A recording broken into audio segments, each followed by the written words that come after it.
What is up, everyone, and apologies for being gone for a few days. I was in Seattle doing some stuff with U.S. men's national team and Seattle Sounders star Jordan Morris and freestyle extraordinaire Indy Cowie, so be on the lookout for that content very soon. I think you're going to enjoy it. I really do. And I might be biased, but I'm okay with that. Also, be on the lookout for this. It's the very curious news from around the globe with the amazing Conrad.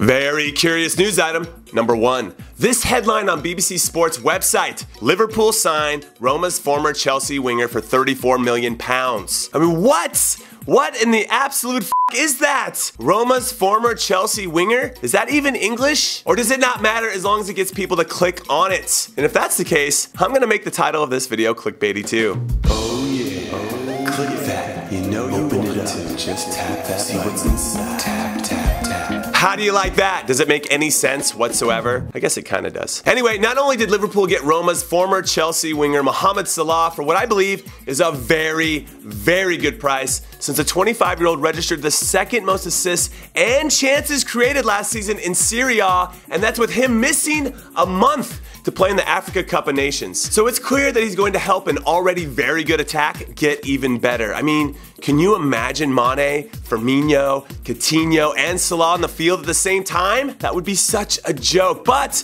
they also signed 19-year-old Dominic Solanke from Chelsea, who was the top scorer in the U20 World Cup for England, which is another move that Liverpool supporters should be very happy with. It's just solidifying their attack now and in the future. However, they weren't as poor defensively last season as they had been in previous seasons, but they still weren't good enough. So tightening things up in the back has to be a priority for the team, because if Jurgen Klopp can make his back four and goalkeeper, gotta add the goalkeeper, look as good as his front four or five if you want to add Lallana or Jordan Henderson into that, they could be title contenders next season. Yes, I said it. Very curious news item. Number 2, Leo Messi turns 30 tomorrow. So happy early birthday, big guy, and let's never forget my clean tackle on you in the Copa America. Very curious news item. Number 3, Frank de Boer has another job. After winning 4 league titles in 6 years as manager of Ajax, the former Dutch international moved on to Inter Milan at the start of last season. Do you guys remember that? Because it was a disaster. He lasted only 85 days on the job, which is so very Bob Bradley of him. But in fairness to him, Inter have been a bit of a disaster ever since Jose Mourinho left, after he helped them win the treble in 2010. So it's hard to say just how good of a manager de Boer is, which is why it's even more intriguing to see him take a job with Crystal Palace in the Premier League, which leaves me thinking about 2 things on 2 different topics. Topic number 1, de Boer himself. Now, I think this is a great move for him personally, because no one expects Crystal Palace to do anything other than to survive getting relegated. So if he can come in and not only keep them up, but also to play a style that is aesthetically pleasing and entertaining, which is what the fans want. That's all we want. I mean, we want to win too, but it'd be nice to do it in a style that we're all like fired up about. Then it would lead to this. It would help him get a job with an even bigger club. And I'm gonna say it, perhaps Arsenal after Wenger's 2 years are up. But of course, he has to do well with Palace for that to happen. So it'll be interesting to see how he implements a style that mimics the clubs that he played for, like Ajax and Barcelona. Crystal Palace kind of already have the Barcelona kit with almost the same color scheme, so you never know.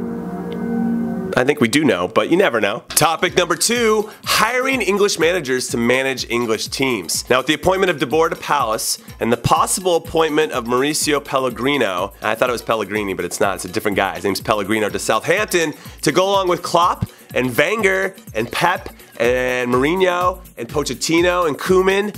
Is the Premier League hurting the development of English managers as well?